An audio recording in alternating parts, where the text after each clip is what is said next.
So, Dragonborn, what do you say? I'm not even really sure what Karthwasten is, but we're sticking it to the Empire here, so... I should have known better than to expect you to give us a fair hearing.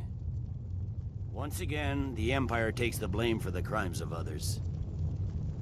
You know I can't agree to these terms. The Emperor would repudiate this treaty, and I would be recalled. You see what talking to them gets us. Out with it, then. We want the Pale returned to Imperial control. The traitor Skull the Elder will be replaced with a more loyal candidate. What next, Tullius? Shall I just hand over all of Skyrim? I guess I have no choice but to let the Dragonborn decide, although I'm starting to doubt your fairness. So, Dragonborn, what do you say? I say you should suck it.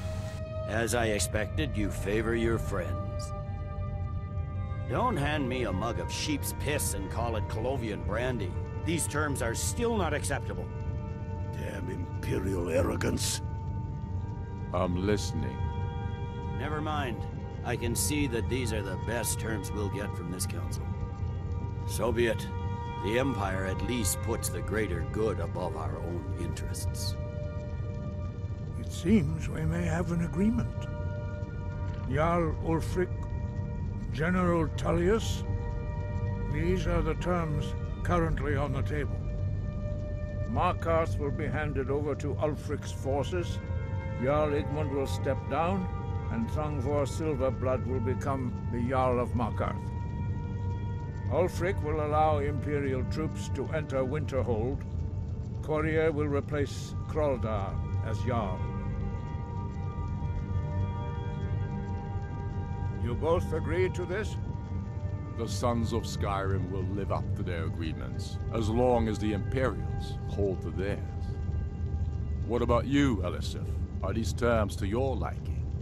Speak up! I'm sure General Tullius is waiting to do your bidding. I have nothing to say to that murderer. General, you've proven yourself a good friend to Skyrim. I continue to trust that you will do your utmost to safeguard our interests. Thank you, Jarl Elisif. I appreciate your loyalty. These terms blatantly favor the rebels. Everyone here knows that. But the Empire will accept them until the Dragon Menace is dealt with. After that, Ulfric, there will be a reckoning. Count on it. Come on, Galmar. We have a lot of work to do. Giving up Markarth is a heavy price for this truce, Dragonborn. I hope it was worth it. Jarl Balgruuf, I assume you are familiar with the Dragonborn's plan. Yes, I'm ready to do my part. Just say the word, and my men will help you spring this trap. But the difficulty remains how to lure a dragon to Dragon's Reach at all. Well, that's an excellent question. You haven't overlooked that little detail, have you? I believe I can be of help here. I anticipated the problem. While you were arranging this meeting, I was busy in the library of Skyhaven Temple, an unguessed trove of lost lore. But the important thing is that the Blades recorded many of the names of dragons they slew. Cross-referencing this with Delphine's map of dragon burial sites, I believe I've identified one of the dragons that Alduin has raised up. Don't you see? The names of dragons are always 3 words of power, shouts.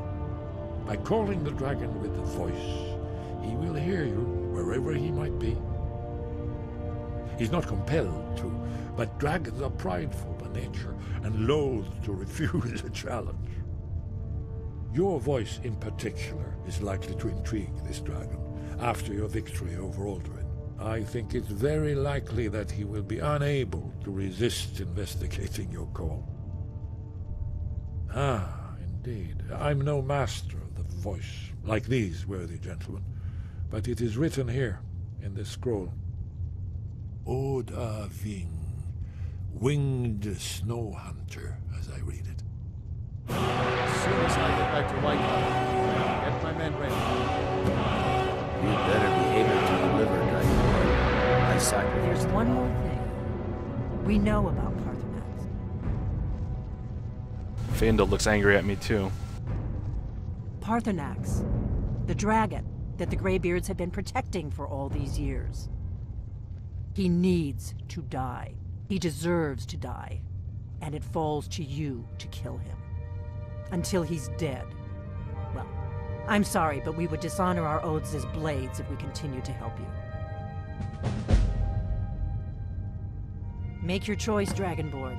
You're either with us or against us. Here's the big picture. He helped Alduin enslave our ancestors. He may have betrayed Alduin in the end, but that makes him worse, not better. We can't afford to give Parthenax the opportunity to betray us in turn and return to his old master. What? No way. Parthenax is cool. I'm not gonna kill him. Let's get this trap ready.